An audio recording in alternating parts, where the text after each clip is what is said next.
இதுவரைக்கும் பாராளுமன்றத்துக்குள்ள எதிர்கட்சிகள் வெளிநடப்பு செஞ்சு பார்த்திருப்பீங்க. கௌசிக் உள்ள போனா பிரதம அமைச்சரே வெளிநடப்பு செஞ்சு போவாரு. அப்படி ஒரு பிள்ளையை நாங்கள் அனுப்புவோம். சொல்றாங்க கௌசிக் வந்து தமிழ்ல வந்து உறுதிமொழி எடுக்கல, அவருக்கு தமிழ் தெரியல. கௌசிக்கு தமிழ் எழுத படிக்க தெரியாமல் இருக்கலாம், தமிழ் படிக்க தெரியாமல் இருக்கலாம், ஆனால் தமிழை பற்றி எங்க தம்பிக்கு தெரியும். உங்க ஸ்டாலினுக்கு தெரியுமா? உதயநிதி ஸ்டாலின் தெரியுமா?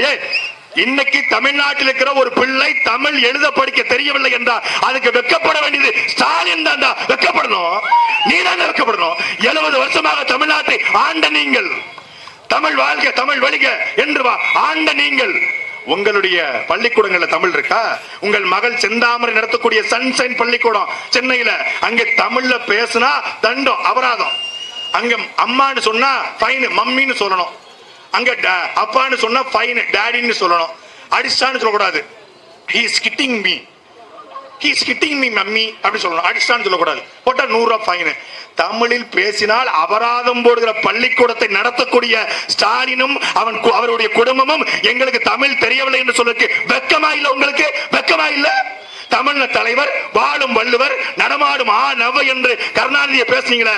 உங்கள் நடத்துகிற நிறுவனங்கள் Cloud9 மூவிஸ், மேகனா மூவிஸ், அஞ்சுகம் பிக்சர்ஸ், ரெட் ஜாயிண்ட் மூவிஸ், இதெல்லாம் தூய தமிழ் பெயரா? சன் டிவி இதென்ன தமிழ் பெயரா? சன் பிக்சர்ஸ் இதென்ன தமிழ் பெயரா? ஒன் நிறுவனத்துக்கே தமிழ்ல பேர் வைக்க வக்கில்ல, நீ எங்க கிட்ட ஏறிட்டு வர? உங்களுடைய அமைச்சர் பிடிஆர் பழனிவேல் தியாகராஜன் எங்க தம்பியாவது வேட்பாளர். அவர் ஏமன்ல படிச்சவர், வெளிநாட்டுல படிச்சவர். அதனால அவருக்கு வந்து தமிழ்ல பார்த்து வாசிக்க தெரியல. அவர் வந்து கலெக்டர் சொல்ல உறுதிமொழி எடுத்துட்டாரு. நீ அவங்க கூட தர்க்கம் பண்ணி பாரு. நான் வெளிப்படையா சொல்றேன், எங்க கூட பேச வேண்டாம். உங்களுடைய அமைச்சர் உதயநிதி ஸ்டாலின் எங்க தம்பி கூட 10 நிமிஷம் அவனுக்கு அனுப்பு, அவன் பைத்தியம் முடிச்சு வெளியே வர்றேன். நாங்க வந்து பாரு, கேட்கிற கேள்வி நான்கு சத்துருவான். ஊர் ஊரா செங்கலை தூக்கிட்டு தெரியல. ஊர் ஊரா இந்த செங்கலை ஏன் மோடிட்ட கொண்டு காட்டல? மக்கள்கிட்ட காட்டுறாரு. எய்ம்ஸ் செங்கல் மோடிட்ட காட்ட வேண்டியதானே? மோடியை பார்க்க போனீங்களா? பல்ல காட்டிட்டு ஈன்னு இழிச்சுக்கிட்டு போக வேண்டியதானே? முட்டை நீட்டுக்கு முட்டையா? இந்த முட்டையை கொண்டு மோடிட்டு காட்டு. உனக்கு தெம்பு இருந்தால், திராணி இருந்தால், துணிச்சல் இருந்தால், உண்மையிலே கருணாநிதியின் பேரனா இருந்தால், ஸ்டாலினுடைய மகனாக இருந்தால், மோடியை சந்திக்கும் பொழுது மோடி, மிஸ்டர் மோடி, எதற்காக நீங்க வந்து நீட் தேர்வு ரத்து பண்ணல? ஏன் தமிழ்நாட்டுக்கு எய்ம்ஸ் கொண்டு வரல? ஏன் ஜிஎஸ்டி வரி போடுறீங்க? ஏன் தமிழ்நாட்டுக்கு நீங்க அடிக்கடி வரமாட்டீங்க? ஆண்மை இருந்தா, தெம்பு இருந்தா மோடியை பார்க்கும் போது ஏன்டா கேட்கல? ஏன் கேட்கல? இங்க வந்து மக்கள்கிட்ட படம் போறது. எடப்பாடி பழனிசாமி வந்து மோடியை பார்த்து பல்லு இழிச்சாரு. எடப்பாடி பழனிசாமி மோடியை பார்த்து பல்லுதான் இழிச்சாரு.